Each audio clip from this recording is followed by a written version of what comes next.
he loves this small group. Yes, ready to go. You're in a great area. Test, test. Can you hear me? Okay. All right. I'll Well, go over thank you here. everyone for coming to American Inheritance, Liberty and Slavery and the Birth of a Nation.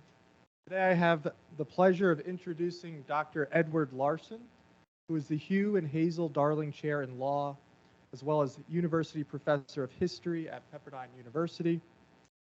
Dr. Larson has a bachelor's degree in the history of science from the University of Wisconsin-Madison, and is a Badgers fan, from what I understand, and a law degree from Harvard University. He's the author or co-author of more than 14 books, and in an interesting fact that I learned while reading his bio, he at one time lectured in all 7 continents in a single year, which is impressive. It was a busy year.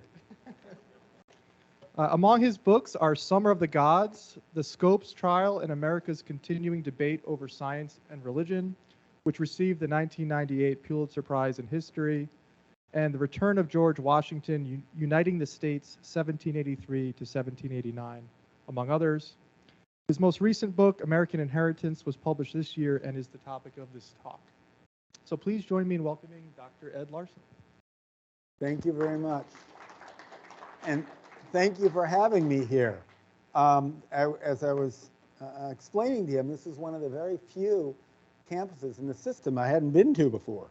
And it's so nice to be here. I had a lot of years in Madison because I also have a PhD from there. And I love Madison, but I love all your other campuses too. We were talking about he was just at Green Bay, and I used to go up to Green Bay all the time. But thank you for having me up to Stout.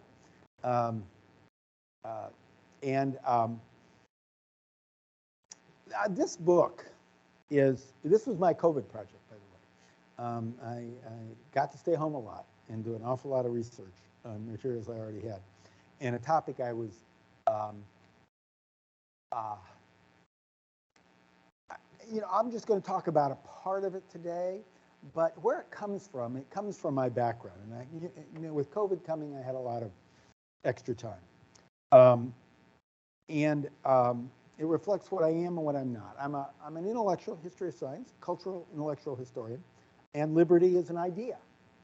And I have always argued that of America's liberty as a founding idea. I also have we did a lot of politics, written, not myself, but I have many books about American political history, and this book covers the politics of the Revolutionary era. And I'm a lawyer. I teach property law, and slavery is a legal institution. Now, what I was looking at is the Revolutionary era. There are other books that go back to the founding of the country. I'm not talking about that. Just the Revolutionary era, which I date the Revolutionary era as I followed most historians of the period, most revolutionary historians, and they basically cover the Revolutionary era in American history is generally viewed as a period from the Stamp Act crisis, which started it all going, no taxation without representation. You remember that. 1765 until through Washington establishing the government. So maybe through his first term. That would be 1795. And during that period, America witnessed a complicated interaction between the idea of liberty and the fact of American chattel slavery. And it's not all one way. It's not all, oh, this is terrible, or oh, this is great. It's a very, very complex interaction, which is what I was interested in. So using a narrative framework, my book sort of attempts to recreate that interaction.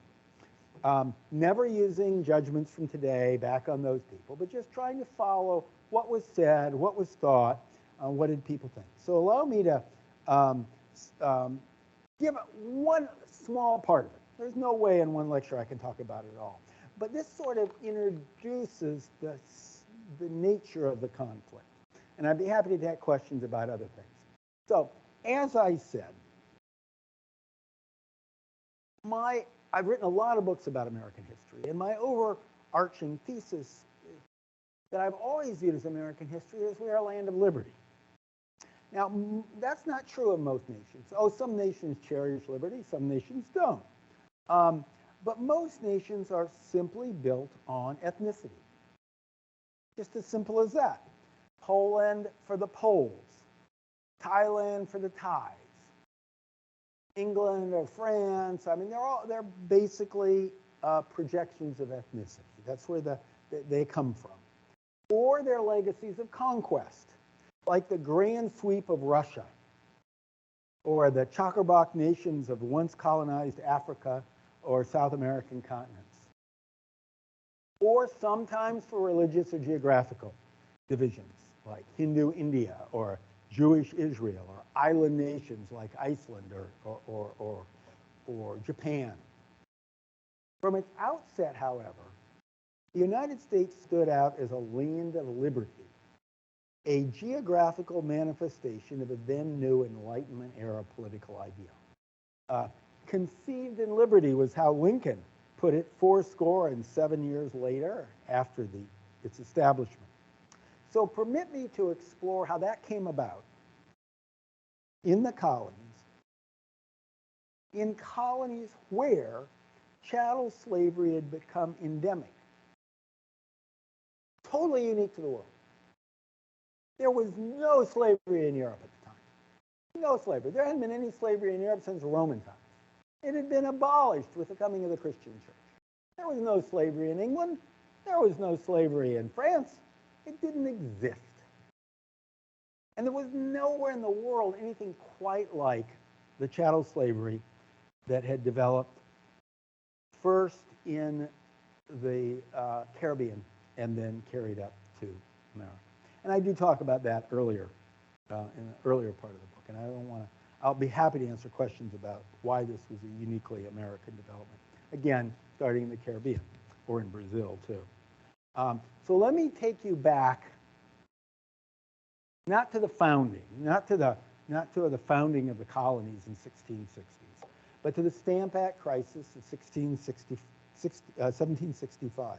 A crisis that was occasioned by the decision of the Parliament in England to, for the first time, remember the colonies by this time had been around for over 150 years, but for the very first time, Parliament in England, for where there were no American members, they were only chosen by people in England, imposed direct internal taxes on its American colonists. They'd never done that before. Oh, they'd gotten money from America. That is, the colonies raised money of their own taxes and then gave part of it to England as they saw fit. They made the decisions, but the taxes had always come from local decisions. And there we find the idea of liberty and the fact of slavery interacting in really very surprising and complex ways. So again, take you back there. The spreading American elm tree at the corner of Essex and Orange Street in Boston's Old South End had served as a local landmark for decades.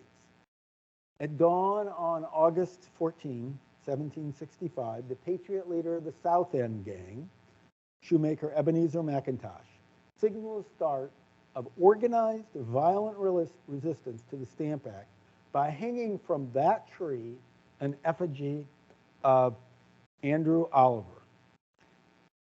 who was the Act's supposed administrator and tax collector in Boston, with a sign on the effigy reading, "In praise of liberty." Not no taxes, in praise of liberty. Known thereafter as the Liberty Tree, that elm served as a rallying cry point for patriots in their fight against taxation without representation. A riotous crowd composed mostly of white workers, at least some of whom came armed with clubs and staves, soon surrounded the tree. Acting at the behest of the Loyal Nine, a candlestick committee composed of Patriot artisans and merchants that soon expanded under the leadership of James Otis Jr. and Samuel Adams, to become the Sons of Liberty, which is how we now know them, McIntosh had united the rival North and South End gangs to make common cause against the Stamp Act. Oliver's brother-in-law, the Loyalist Lieutenant Governor Thomas Hutchinson, immediately sensed trouble and directed the sheriff to remove the effigy.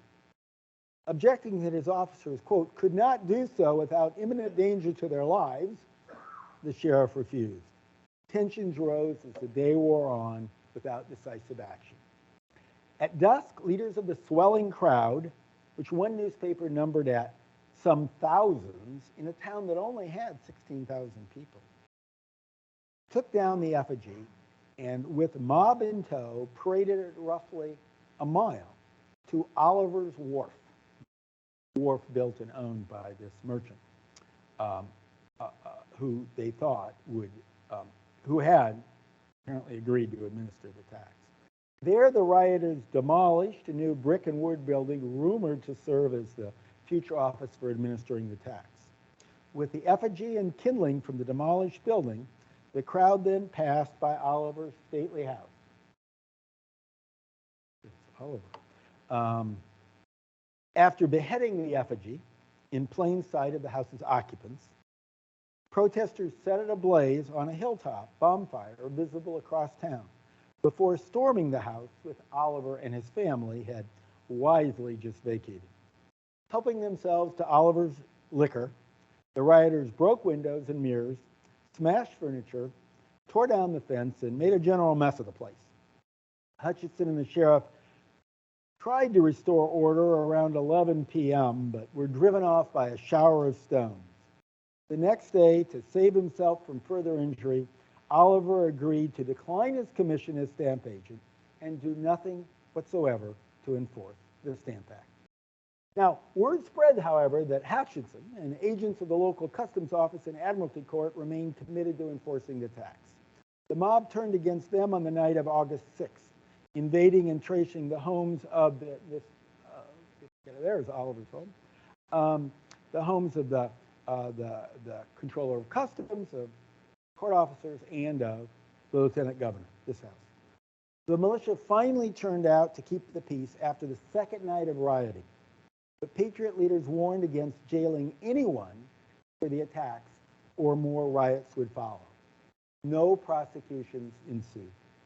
Francis Bernard, the colony's royal governor, holed up in an offshore British fort, fearful for his life, let everyone know he would not press the issue of stamps and the Stamp Act. The Sons of Liberty ruled Boston. Well, as news of these actions spread from Massachusetts, other British mainland colonies erupted. Bernard reported to London about the protesters in Boston. Elsewhere, he wrote to his bosses, all the power of Great Britain shall not oblige them to submit to the Stamp Act. They will die first. Well, as events in Boston suggested, the Stamp Act crisis seeded a new spirit of liberty in the colonies. Occurring in 1765, shortly after the tumultuous and disorientating 7 Years' War, or French and Indian War, as we usually call it, it prompted mainland American colonists to fear for their liberty and property under British rule. That is, the Stamp Act would take their liberty. It gave substance to widely circulating political conspiracy theories spun by opposition Whig partisans against the monarchy in England, and spread by American patriots to implicate Parliament as well, about the supposed absolutist designs of Britain's Hanoverian king, that is the first three Georges, to enslave their subjects. Yes, enslave, that was their word, the word of the British Whigs who opposed the monarchy at the time, people like John Locke, and he used it repeatedly, and the Americans in protesting the Stamp Act.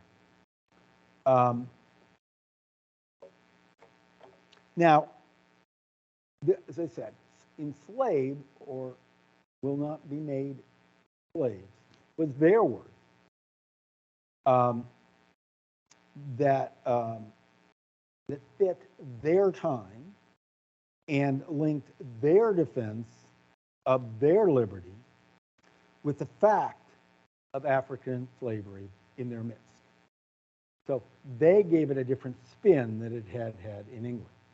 It led prosperous American colonial lawyers, planters, and merchants, and doctors, and publishers, and printers from New England to the Carolinas, many of whom owned enslaved black people, to express apprehensions that they, too often use their often repeated racial formulation, would not become, and these are their words, not mine, Parliament's Negroes.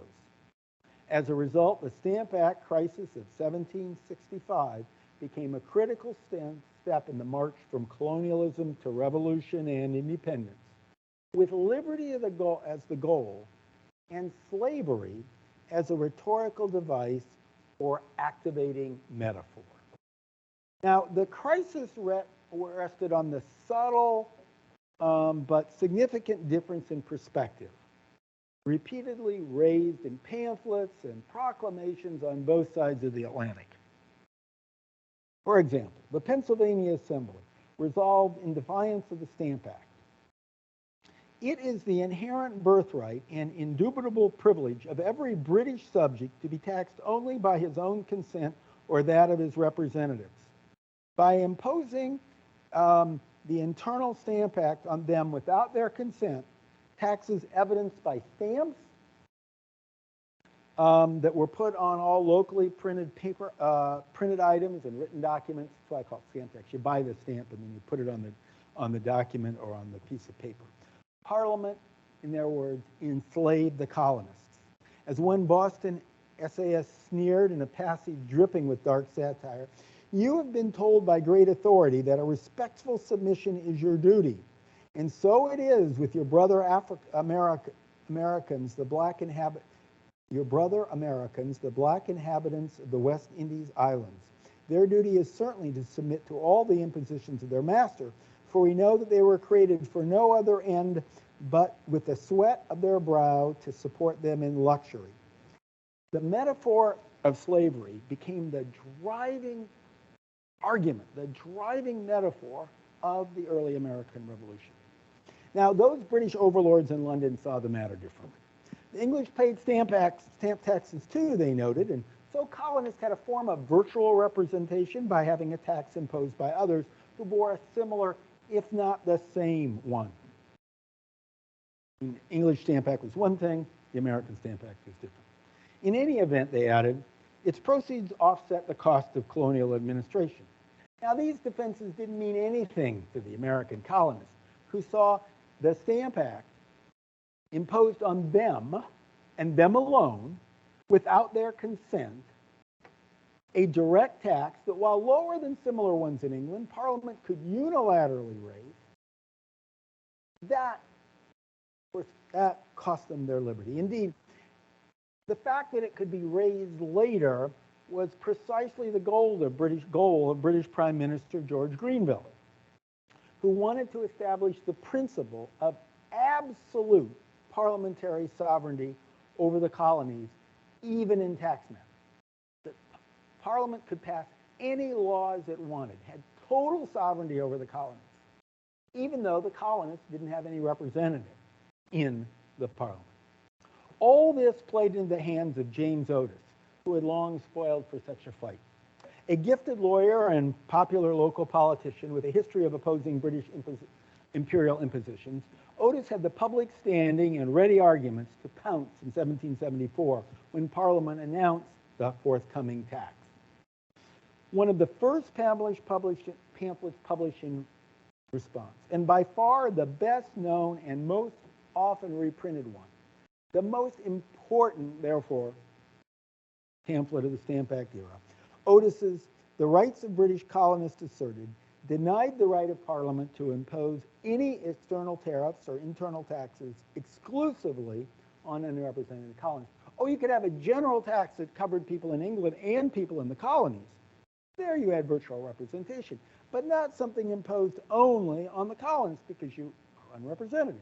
And therefore, they can take everything they want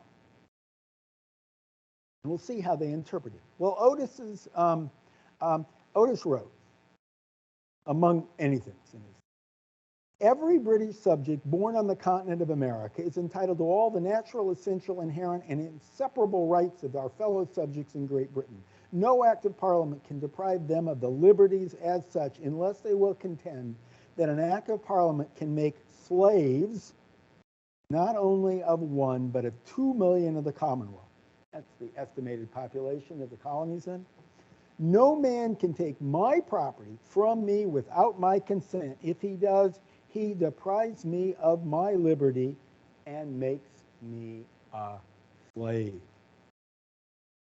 Clearly he knew slavery was wrong, because he goes on in the pamphlet and says that it is equally wrong whether it's for black people or for white people, which shows you some of the wrinkles that are going to begin coming out. Now, following Otis's lead, 2 other pamphleteers depicted the Stamp Act as a form of enslavement. I chose these 2. Rhode Island Governor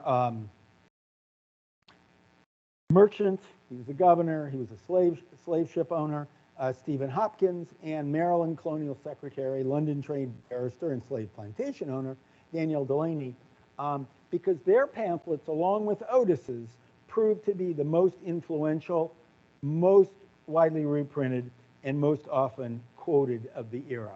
We don't know exact publication numbers for any pamphlet now, but we do know how many times they were reprinted. We have that evidence. We do know how often they're quoted from other magazines and newspapers and other uses, and have some idea of their influence. And far and away, these are the 3 big ones of the Stamp Act crisis. So I just picked those. There were many more. Hopkins opened his pamphlet by declaring, "Liberty is the greatest blessing that men enjoy, and slavery the heaviest curse that human nature is capable of. Those who are governed by the will of another, and whose property may be taken from them by taxes or otherwise without their consent and against their will, are in the miserable condition of slavery." While these definitions of liberty and slavery echoed establishment Whig usage, Hopkins relied on the ubiquity of black slavery in America to give them added force. That's why, when an English author at the time, like Addison and Steele, would talk about, the king's trying to enslave us, the only frame of context that an English person had was having read stories about classical Rome and slavery in classical Rome.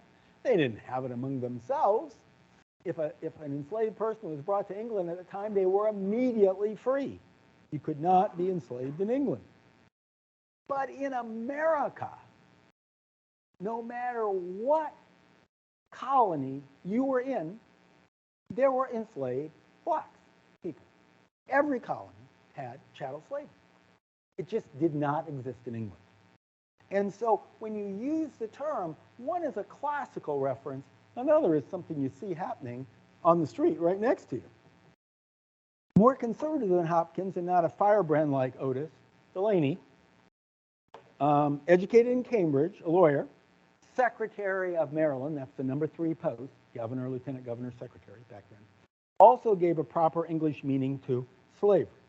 Perhaps for this reason, his pamphlet carried more weight in London than other colonial tracts, and along with the widespread protests and boycotts that ground tax collections to a halt, literally they couldn't be enforced anywhere because of protests. Parliament repealed the Stamp Act in 1776, less than a year after it was imposed. Delaney wrote, like a born aristocrat that he was, there may very well exist a dependency and inferiority without absolute vassalage or slavery. Certainly there were serfs in England, no question about that, just not enslaved people. There's a difference in what superiors may rightfully compel or control, in what the inferior ought to be at liberty to act without control or compulsion. Depends upon the nature of the dependency and the degree of subordination, he wrote. Regarding the degree of subordination that British colonists owed Parliament, he claimed, External taxes might not cross the line. That'd be import duties. But like chattel slavery, he wrote, internal taxes did. In accord with Delaney's view of the dependency of the colonies on the mother country, Parliament paired its repeal of the Stamp Act with passage of the American Colonies Act of 1766. This so-called, in America was called the Declaratory Act, avowed that Parliament has full power and authority to make laws and statutes of sufficient force and validity to bind the colonies and the people of America in all cases whatsoever. Now, as face-saving words, they might not have mattered much. But after Parliament proceeded under them to impose new import tariffs on the colonies in 1768 and 1769, the so-called Townsend Tariff, the slavery trope reappeared with a vengeance in American political discourse. Even during the Stamp Act crisis, and more so thereafter, the pamphlets by Otis, Hopkins, Delaney did not stand out because they used the metaphor of slavery to assail British imperial policies. The usage was common among all the pamphlets I looked at, among all the letters to the editor, among all the speeches that we have. They stood out for their impact, which resulted from their effective use of revolutionary rhetoric, particularly the slavery metaphor.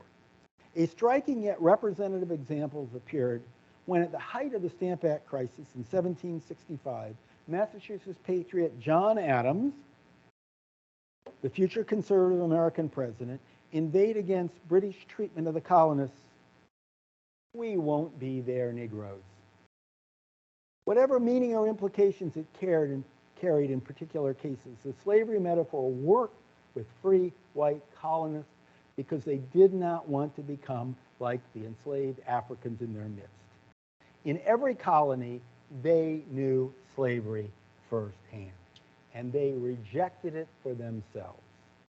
Repeal of the Stamp Act had followed Granville's fall in July of 1765, and his replacement by Prime Minister Lord Rockingham, who supported constitutional rights for the colonists. Rockingham lasted only a year in the job, however. With the Granville-like Charles Townsend then put in charge of tax policy, Parliament in 1767, as I said, passed the so-called Townsend Acts, imposing revenue import duties on tea, paper, glass, lead, and paint entering the colonies. Once again declaring that taxation without representation violated their rights as British citizens, the colonists erupted anew. Repudiating any distinction between internal and external taxes, patriot propagandists charged that all revenue measures imposed without their consent constituted slavery. Effective in challenging the Stamp Act, use of the metaphor exploded against the Townsend duties.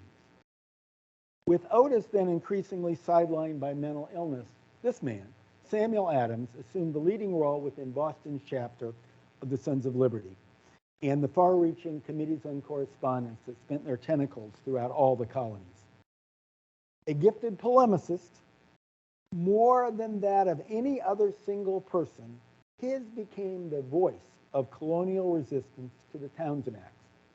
He used the slavery metaphor as sharply as Otis ever had.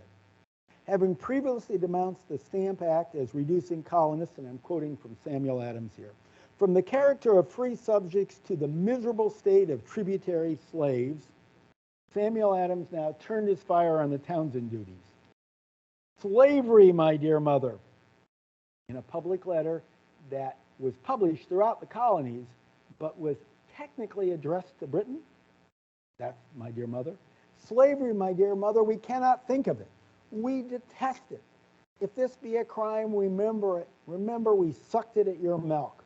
Quoting from the refrain of a popular English ballad that soon became an unofficial national anthem, Adam closed his letter, his statement, his publication, Britons never will be slaves.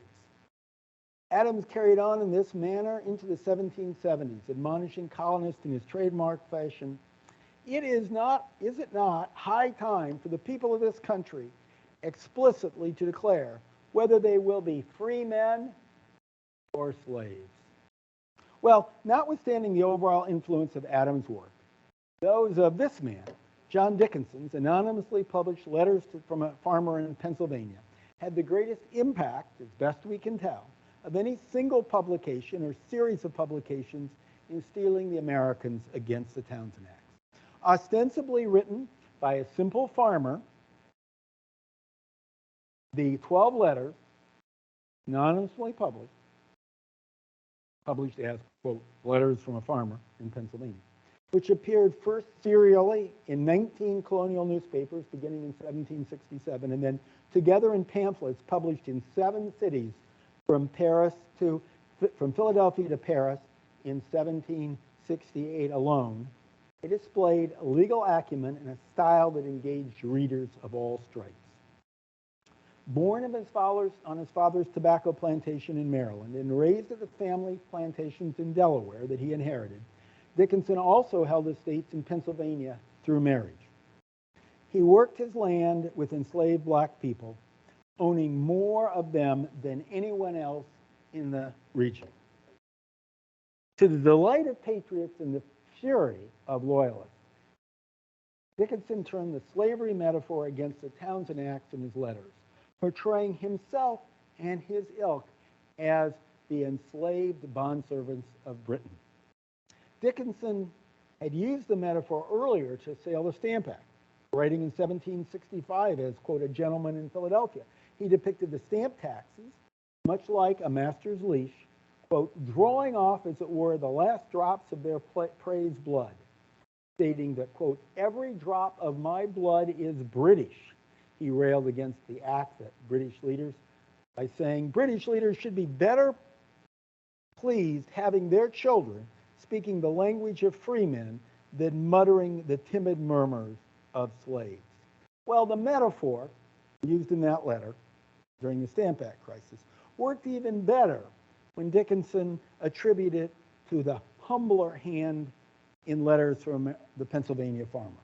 The first letter in this series, it gets published together but also individually, starts, my farm is small, my servants few and good. I have a little money at interest and wish no more. This opening hardly pointed toward the cool conservative Dickinson, who had many enslaved servants and much cash. But his fictional farmer could make the metaphor sing for moderate Whigs and white artisans, shopkeepers, and farmers. He wrote in his second letter, the Parliament unquestionably possesses the legal authority to regulate the trade of Great Britain and her colonies. The single question is whether the Parliament can legally take the monies out of our pockets without our consent. If they can, all of our boasted liberty is but a sound and nothing else.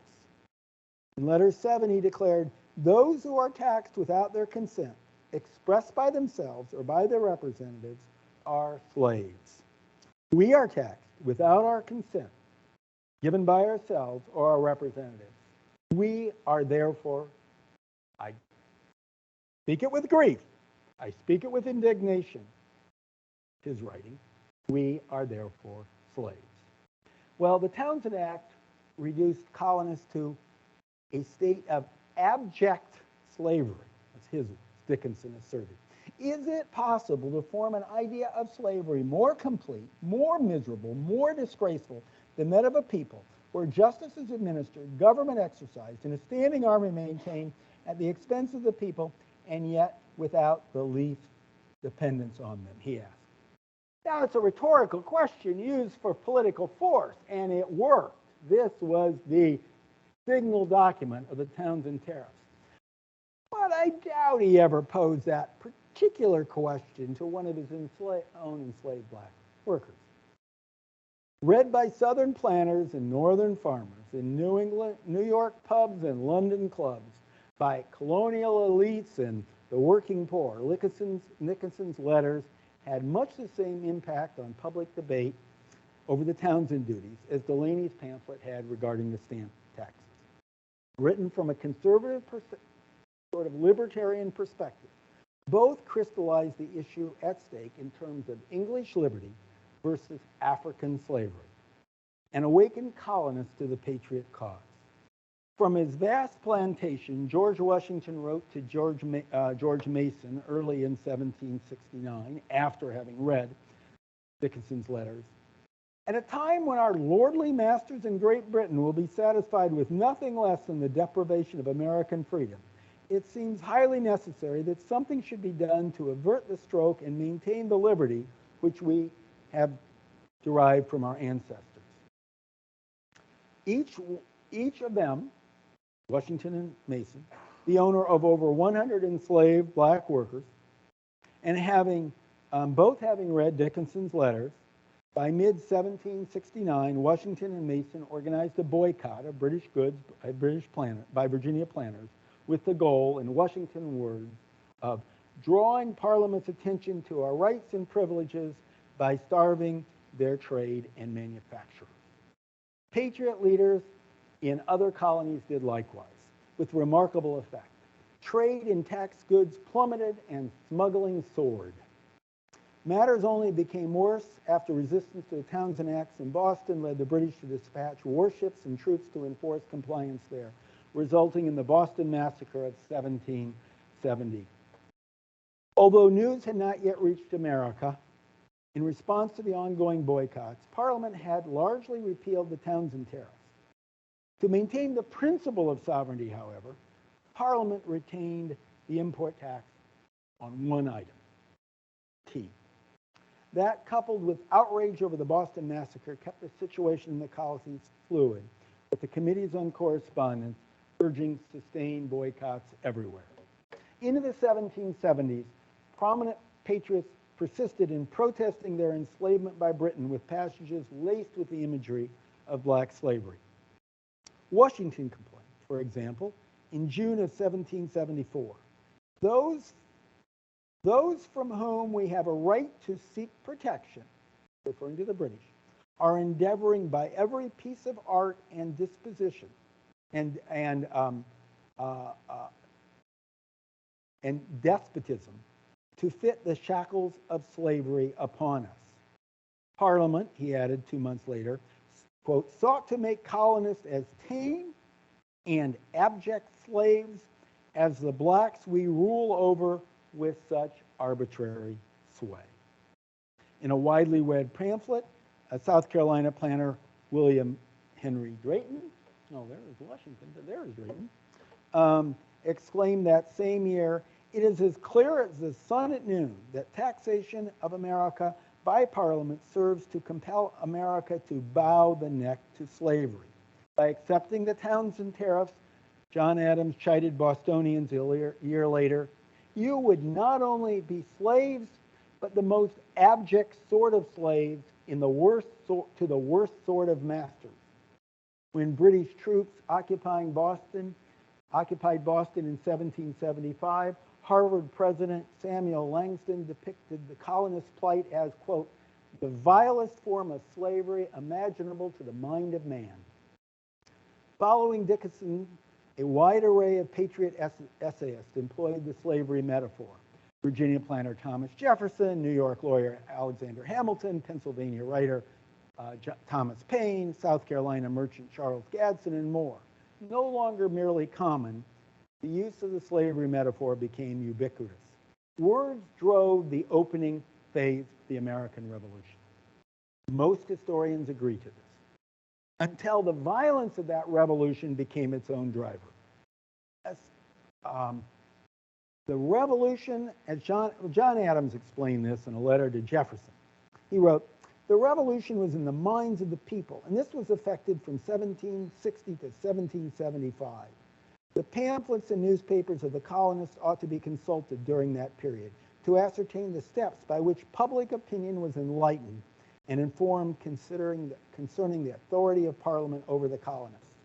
For embattled colonists, those revolutionary expiring words featured liberty as the ultimate good and slavery as an absolute evil." As the quoted passages suggest, patriot invocations of liberty and slavery were often not Enlightenment-era arguments based on abstract notions of free persons born in the state of nature. They were intensely emotional appeals that relied for their force on the familiarity of chattel slavery. As John Adams declared, There are but two sorts of men in the world, freemen and slaves. In their mind's eye, Americans were either Dickinson's white yeoman farmers living securely on a bit of investment income, or in a state of abject chattel slavery, living like enchained black people without recourse or rights. If we accept taxation without representation, Massachusetts orator Joseph Warren warned, quote, "We must admit at once that we are absolute slaves and have no property of our own." Pleas for liberty and warnings about slavery drove the call to arms. These usages never worked better for this purpose than on March 23, 1775, when the spellbinding Virginia orator, country lawyer, and rising plantation slave owner Patrick Henry stood at an unsanctioned meeting of his colony's assembly to demand armed resistance to ongoing acts of British tyranny. "The question before the House," Henry began, speaking in the third person before shifting to the first, "were one of awful moment to this country. For my own part, he considered as nothing less," and again I'm quoting despite using that third person. "For his own part, he considered it nothing less than a question of freedom or slavery. Shall we acquire the means of effective resistance by lying sublimely on our backs, supinely on our backs, and hugging the delusive phantom of hope until our enemies shall have bound us hand and foot?" "No," Henry exclaimed, "there is no retreat but submission and slavery. Our chains are forged. Their clanking may be heard in the plains of Boston." And then came that haunting close. "Is life so dear or peace so sweet to be purchased at the price of chains and slavery? Forbid it, Almighty God. I know not what other course others may take, but as for me, give me liberty or give me death."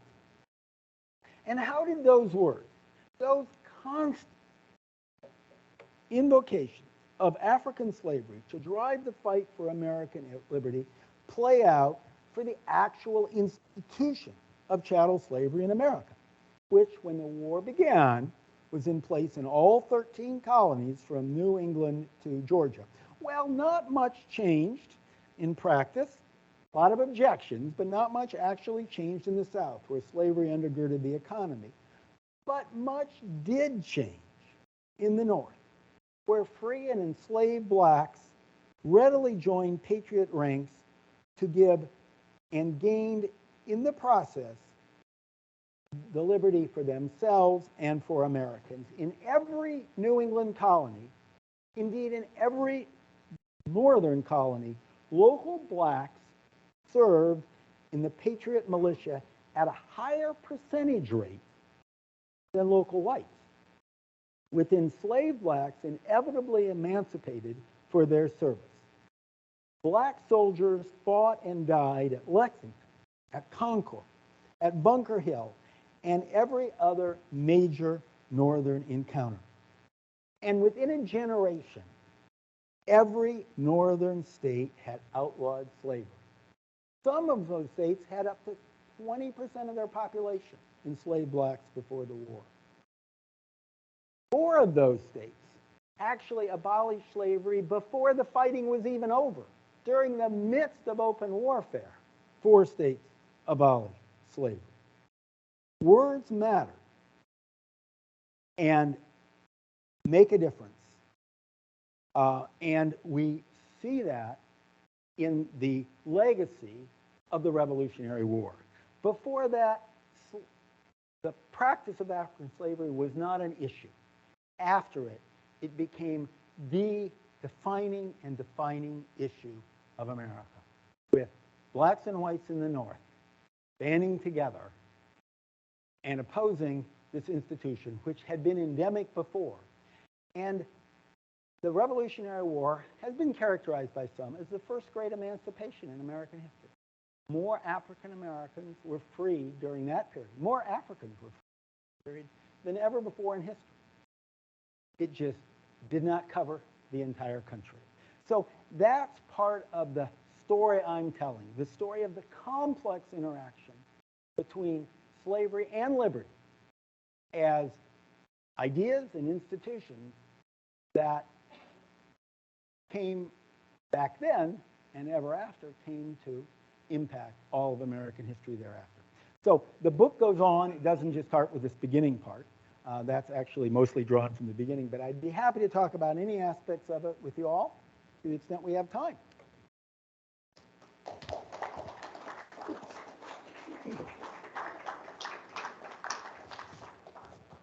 All right, thank you very much. Thank you. We do have time for questions. Any questions for Dr. Larson? That's my favorite part. I much prefer questions than giving a talk. I was never designed to be a speaker. I like to write, and I love to answer questions.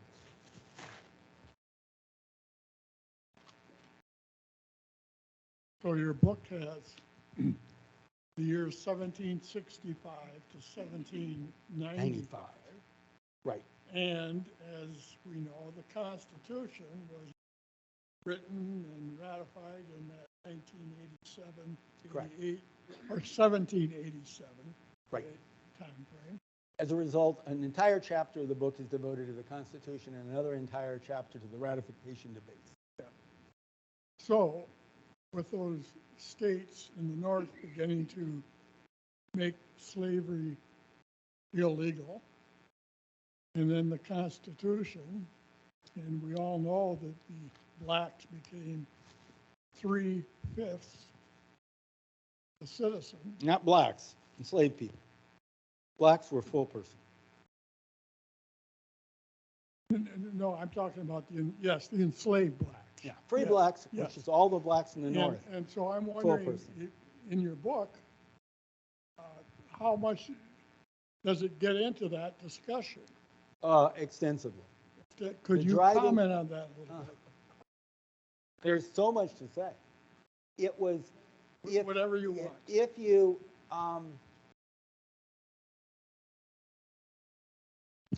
the Constitution Convention came together because a variety of Americans in North and South had come to believe that before the Constitutional Convention, that each state was sovereign. And they had come to believe that that was not sustainable, that the economy was a disaster because every state was sovereign up until the Constitutional Convention, after the Revolution was over and independence secured. Every state was free. Every state was independent. And you can imagine what every state does. They build up trade barriers against their neighbor. They print their own money. They have their own taxes. You can't ship goods from Maryland to Virginia, except in ways that benefit Virginia or Maryland, depending on which state you're trying to import it in. The economy collapsed. There was no effective army. They couldn't project force overseas. They couldn't defend other countries, raise tariffs against America. America couldn't retaliate because they couldn't impose, central government couldn't impose tariffs. I mean, New York could, but then the goods could just flow into Rhode Island, flow into someplace else, which would have no tariffs because they wanted the trade. No army, America couldn't maintain an army. So nobody could defend the frontier because the central government didn't have any money. So naturally, so the British never left their forts in the Northwest Territories. Spain moved into the Southwest Territories because technically America was, at the peace treaty, was given Wisconsin everything to the Mississippi River. But British didn't care. They kept their forts in Detroit and Chicago, and they still kept trading with the Indians, fur trades with the Indians. And if the Native Americans are going to get fur, what do they need? They need forest land, and they need what? Guns. So the British gave them the guns, and the Indians, the Native Americans, used it just as easily on American settlers who were trying to open that countryside. So the American frontier was actually pushed back during this period. Georgia, two-thirds of Georgia had been recaptured by the Native Americans in the South. They were pushing back into, taking back the Ohio Territory, moving back into what's now Western Virginia, into Pennsylvania. And so these Americans, these people like Franklin and Washington and Hamilton and that sort of people, North and South, decided we need a stronger central government, one that can raise taxes, defend the frontier, have control interstate and international commerce, the things that are, listed in the enumerated powers of the Article 1 of the Constitution. But the dividing that recognized, what did they differ on? North, and they quickly recognized, they didn't know when they first got there, but they quickly recognized, is the Southerners didn't know how opposed to slavery the North was. Because it was rooted, the churches in the North. Not only Enlightenment leaders, many Enlightenment leaders like Ben Franklin turned on slavery, and a lot of Northern leaders, Hamilton, turned on slavery from an intellectual point. But the churches turned on against it. The Methodist Church, the Congregational Church, the churches turned against it. And so there was this passionate objection to slavery in the North. And it wasn't just they got rid of it. They hated it. And so now and the South didn't really realize that until they got to Philadelphia. And the North did not fully realize how, because the colonies had all been separate and the states pretty separate, they didn't know how much the South was clinging to slavery. And so it becomes, since they all agreed on a stronger central government and what would be in it, interstate, national commerce, power to tax and spend for the general welfare, an army, things like that. The big issue was over how do we create a constitution that both sides accept? How can we bridge the divide on slavery? And Madison says it repeatedly. If you read his notes he kept notes of the convention, and that's our only record of what was said at the convention. And naturally, he keeps especially complete notes of what he said himself. And he kept trying to send what divides the states are not big states and little states. We're not divided on that. That we can get around. We're not divided on whether we're commercial states or agricultural states, or whether we're manufacturing states or rural states. That doesn't divide us. The only thing that divides us is whether we're free states or slave states. That's it. And that's what we've got to bridge. And so they tried to figure out, and they had to come up with a constitution that, without enshrining slavery at the federal level, which would never have been ratified in the North, allowed and protected state-sanctioned slavery in the southern states. That is, a state can sanction slavery or a state cannot have slavery. That was the intricacies in the Constitution. The general agreement of what they wanted, stronger federal government, but one that protected states' rights to an extent that a state could maintain slavery and not be threatened. But a state could oppose slavery and not be threatened. And during the Constitutional Convention, they broke for 2 weeks because half the members of the Constitutional Convention were also members of the Continental Congress, the Confederation Congress. And they had to leave Philadelphia, and because there was a key deal they needed to work out. And they left and went up to New York, and they passed the Northwest Ordinance. Because part of the deal was, not only did we have to have the northern states free and the southern states enslaved, but we have to have an avenue projecting this westward. So they passed the Northwest Ordinance, then they came back to Philadelphia and wrapped up their work. The Northwest Ordinance says no slavery above the Ohio River, but we can have slavery below it. And that way they had equal number, and the 3/5 compromise was carefully designed because by the 3/5 compromise, the best they could tell, it would give the same number of representatives in the House to states with slavery, 3/5 would. Give them one vote for every enslaved black, doesn't equalize. It creates too many in the South. Give them half for each, you don't give enough. So you've got the House divided, and they knew they were going to have the Senate divided because they knew that as soon as the Constitution was ratified, 3 new states were going to join the Union: Tennessee, Kentucky, and Vermont. and that would make 8 states with slavery and 8 without. So the Senate would be exactly divided. They didn't want unbalance. No, they didn't want to give the power to the slavery states because then no northern state would have ratified it. It's that complicated, and you can work through. I worked through every one of the ratification battles in every one of the states. The most important issue that divided Federalists and Anti-Federalists in every state was the issue of slavery in the Constitution. They wanted to make sure, they all wanted, more powerful central government, but how we're going to balance it to protect states. And the only reason we have so many states' rights was because they wanted to make sure they could protect the slavery issue. The reason why some states can ban abortion and other states can allow it, that dates back to the balance of the Constitution of giving states rights. And I definitely think that's what the founders would have wanted.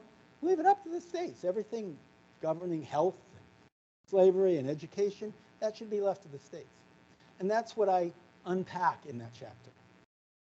And it's ad nauseum with everything documented. Good question, though. Great question. Central question. But that's another part of the book. Dr. Larson? Yes. Thank you so much for being here. I really appreciated the gallery and what you were quoting. And I kept wondering if we could invite a woman into the room, who would we see? Who would we hear? That's a good question. And no women were invited into the room. That I can assure you. We do get some, and I quote them as much as I can. If you read the book, they're there. Some of these people had wives or sisters who spoke up. James Otis's sister, Mercy Otis Warren, the wife of the Warren I mentioned, and the sister of James Otis, Abigail Adams. And you don't get as many voices from the South, you get more in the North.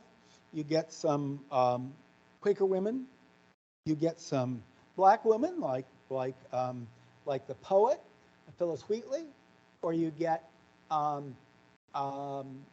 many of during the Revolutionary War in the South, the British, remember in the North, the blacks, both free and enslaved, are joining the Patriot militia because they view that as their path to liberty.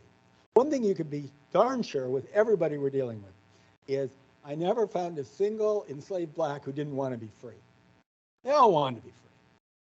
And so in the North, they join the Patriot militia and they fight shoulder to shoulder. In fact, the Revolutionary War, they're fighting at Lexington and Concord. They're fighting at Yorktown. Black people and white people, shoulder to shoulder, in the ranks. So, you know when the next time whites and blacks fought together for the American military? The Korean War. It didn't happen again till the Korean War.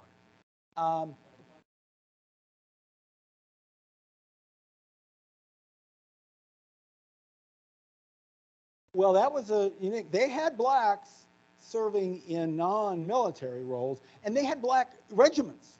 They had a whole black regiments. But I didn't know. I had not heard about that, and neither have most of the historians who I've dealt with. I don't know the Second World War. I'm not an expert in the Second World War. So the result was that, and they would basically follow along, or lead. Would they be listened to? You know, Abigail Adams sends that letter saying, "Don't forget the women when you're writing, when you're working on these documents." And John Adams writes a sneering response back, absolutely sneering. He's not going to listen to it, even though he loved Abigail. But Benjamin Franklin was profoundly influenced by his wife to turn against slavery. His wife became a devoted, Deborah Reed Franklin, became very much opposed to the slavery, and she helped bring her husband along. Very influential. So you get different things. Washington, in the end, in his deathbed, frees his own slaves, but his wife is furious, absolutely beside herself, and she never frees her enslaved. And 2/3 of the ones in the household were hers from her prior husband. So it's a complicated issue that divided, and to an extent, the United Family. Hopkins, Hancock eventually, he frees all his enslaved people. Samuel Adams will not let his wife, when they get married, he won't let his wife bring any enslaved people into the household. Says to her maid, you can come into the house if you want, but you're not coming in as an enslaved person. You're coming in as a free maid, and you're going to get paid. It's the only terms Samuel Adams would take her. So, there's a lot of, you're not talking about using today's judgment, and I don't never do that. I'm talking about what these people thought at the time. And the Revolutionary War, anytime you get a revolution, it's an opportunity for change. And it was an opportunity for change, for rethinking things. And I do believe that liberty became the one thing that united these states was liberty, the idea of liberty. And then the question is, how does it play out? So yes, there are quite a few women's voices.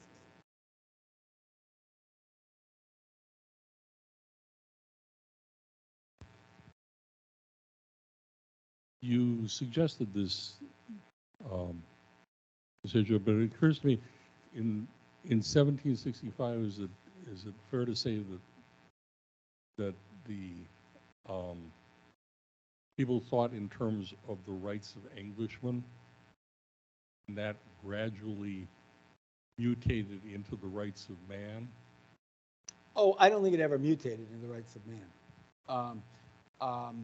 They thought of the rights of British subjects, not of Englishmen, but of British subjects. That's what phrase they'd always use. They'd never say Englishmen.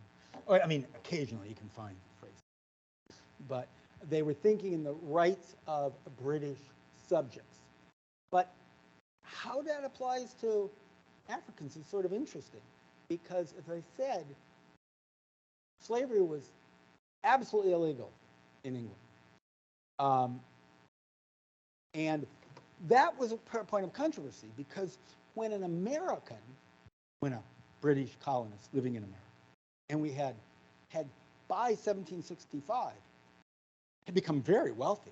South Carolina was a very wealthy colony. And the Caribbean, Barbados, Jamaica, incredibly wealthy.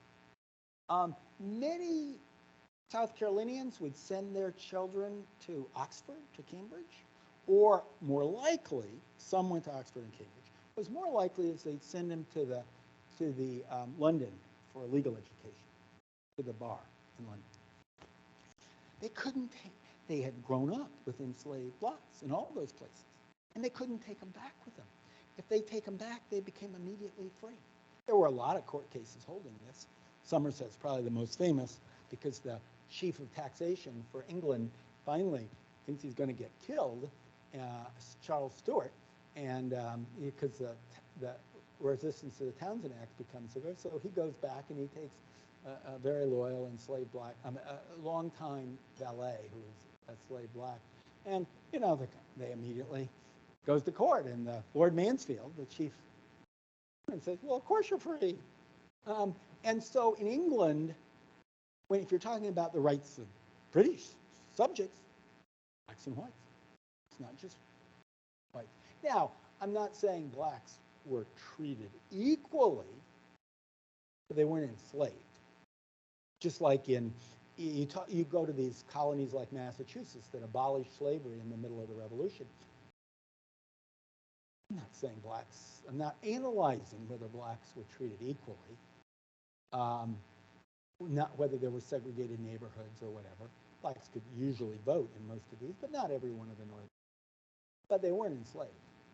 They were free, and their children were free, and they could go out if they wanted to go out and try to farm out somewhere, or they could go out and farm. They could form their own churches. They could do whatever.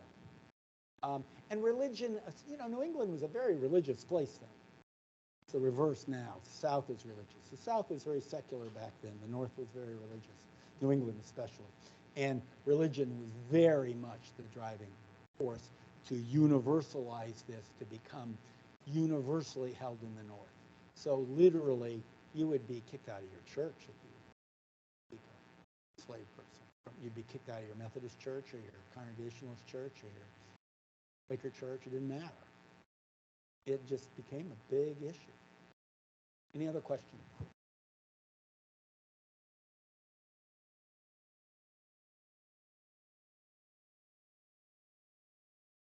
All right, last one. I found it interesting from your 1765 and leading up those next 9 years, how the mantra of they're being treated like we aren't going to be your Negroes.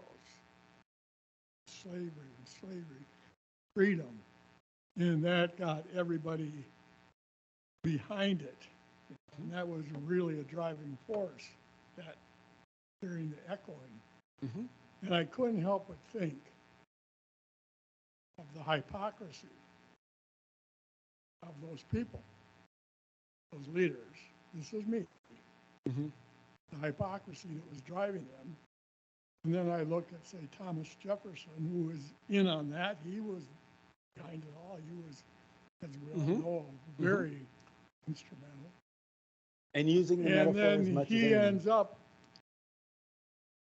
fighting, it's like they say it, but they don't get it. They say the words, but they don't get it. This is an editorial comment if you want, but I found it, in looking back, I found it quite interesting that how they fought it, and in a way, we're still fighting it. Well, and that's a fair editorial comment from you. And I'm not, I totally understand what you're saying. But I do want to say they did not view themselves as hypocrites. Washington did not view himself for hypocrites for maintaining slavery, or Jefferson, or Gadsden, or Madison, and saying that. Now, you have to look, and I try to do that to an extent, you try to look at how they did not view themselves as hypocrites. But then you've also got to remember that other people were transformed by using those words. Hopkins, slave trader, he totally gives it up. Ben Franklin becomes president of the first abolitionist society in the New World. President of the first abolitionist society. And he's an old man. Samuel Adams, John Hancock, and I could go on and on and on and on and on. Most of the great military leaders from the New England states. You can just name these generals off from the northern states. Greene, or whoever you want to name from the northern states. And so it did resonate with them. It didn't make them necessarily think that blacks and whites were equal, but it made them turn on slavery. So to make the northern states basically like England was, where there were no enslaved blacks in England. I mean, there were serfs in England, white and black serfs. I mean, I'm not saying that, but serfs is different, and they didn't call them serfs. They worked in the manor. They didn't have a whole lot of freedom, but they could leave if they wanted to, and that's a big factor. And they couldn't be ordered around. They had rights. They could go to court, and they couldn't be raped or abused or something like that. And so, yeah, I mean, it's a complex interaction, but I can see why you and most people, when you look back, you look at a Jefferson and you look at a Washington and you Madison, but they didn't quite view it that way. But you have to go back in the way they think then, and then you can apply it any way you want. That's not my goal as a historian. My goal as a historian is not to judge these people. It's to fairly present them. And I think I try. That's been the general reaction. I was blessed with, the day the book came out, the lead editorial book reviews in both the New York Times and Wall Street Journal. Wall Street Journal gave it a whole page. And the great Lincoln biographer winner of the Lincoln Prize, reviewed it there. And Wall Street Journal, New York Times, they had John Meacham review, feature review in both. And Meacham comes to somewhat like your conclusion. He reads the book, and you know, whenever you read a review by Meacham, you learn more about Meacham than you do about the book. And he basically said that they knew it was wrong. They all knew it was wrong. I'm not sure that they really did know it was wrong. They knew slavery was wrong. That's his conclusion from reading it. But the book, the review, and they both are Lincoln Prize winners. They're both top historians. The review in the Wall Street Journal goes through. You learn about the book. They just go, hey, you know, it's a whole page, details, all the details. And finally, at the end, he said, his concluding line is, well, now finally, and he's sort of a slur at the 1619 project, but that's beside the point. I did not mention the 1619 project in my he says, well, now we know what actually happened. Now up to us to decide what we want to do about it. And I think that's the take-home line. That's what a historian does. A historian tries to tell what actually happened, and then it's for you and for everybody to decide what we're going to do about it now. So with that great closing remark, question, I thank you. Can I ask one more question, actually? Moderator's privilege, if I may. Yes. Building off of that, I'm wondering, were there charges of hypocrisy from someone like Samuel Adams to others using this slavery metaphor? Not to using the metaphor, but there are a lot of charges of hypocrisy or worse by people back then, like General Heath, one of the great generals of the in New England. Battle of Bunker Hill, all the top battles, top lieutenant of Washington, worked very closely with Washington.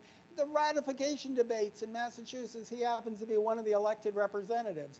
And he says right in there, I used to respect, this is their word-for-word quotes of these, because these were all recorded back then, the ratification debates. I used to respect that guy. I used to respect him. But I've lost all respect because he keeps these people in chains. So, yeah, there are a lot, and this is not by me, this is by General Heath. There are a lot of questions about that. I'm sure there was a lot of tensions between Franklin and Washington. Had been long friends since they served in the French and Indian War together. As Washington was the commander of the troops in Virginia, and Franklin was commander of troops in Pennsylvania during the French and Indian War. And they were neighboring states, they overlapping claims, and they worked together all the time. But yeah, there was a lot of tension between them because by this time Franklin was a driving abolitionist, and Washington still, and they still were close. Washington and Franklin backed him for president. But yeah, there's things. But some of it gets pretty blatant, and you can see it in different comments. So yeah, and Jefferson, my gosh, dude. Of course, you know, Northerners didn't like Jefferson anyway. But yeah, Adams and all these people dump on Jefferson. For his, because there were already rumors that he did more than keep Africans, and yeah, this was an issue back then. But I leave you to read it and see how it plays out. Great. Well, thanks so much, Dr. Larson. Thank you to everybody for coming. Thank you. And we'll be at Brewery Nanak at 7 p.m. if you want to keep the conversation going. Thanks so much.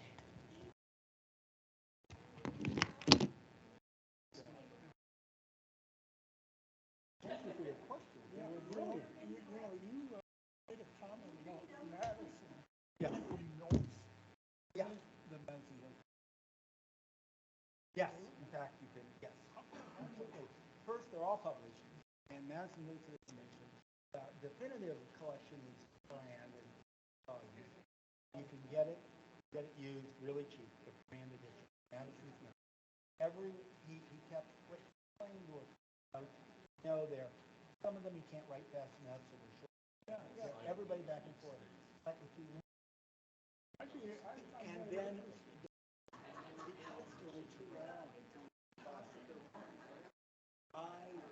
One of my colleagues, the Modern Library series, Modern Library, all the classics. So I created an edited version, shortened version. That's what I use in class. fantastic. And it's called Constitutional Standard. And then my name, Edward Larson, and the first name, and Michael Winship's the other. And it's called Constitutional Convention. It's from the notes of James Madison's Constitutional Convention under my name. You could just look it up on Amazon, get it cheap because it's sold all the time. Edward Larson. And you can get it used for like a couple bucks. I assign it, and I always tell my students to buy it used on Amazon, and they usually get it for under $1.